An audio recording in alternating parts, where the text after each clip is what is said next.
Well, Eddie Murphy's an interesting one. I remember me and Charlie Murphy talked about him. And I asked him why Eddie doesn't do stand up anymore, and he said it's because he wouldn't be that good at it right now because he's so out of practice that you can't just not do stand up for 10 years and then jump in and think you're going to be great again. So he would need to kind of get his chops up again. Yes, that's correct. And when you are an Eddie Murphy, you really cannot risk going out there and not being fantastic. Because with comedy, you're only as good as your last show.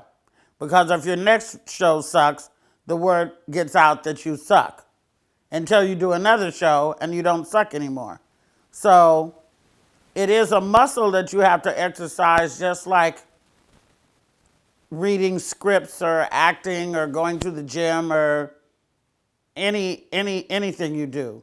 The more you do it, the better you will get at it.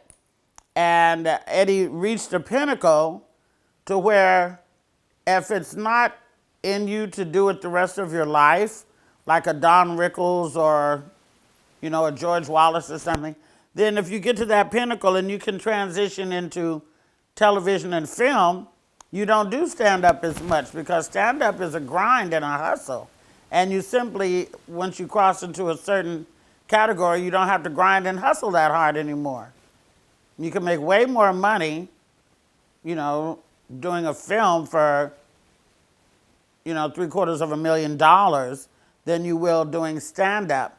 So if you go for the gusto and get the money and do some films and stuff and get very comfortable and buy 2-3 houses, unless it's really in you to do comedy, which if it were, you would have never stopped, then you just don't do it anymore. And he would have to go out and practice at the clubs, which means he would have to be out and exposed to the people a lot, and he's not really down into that a lot anymore.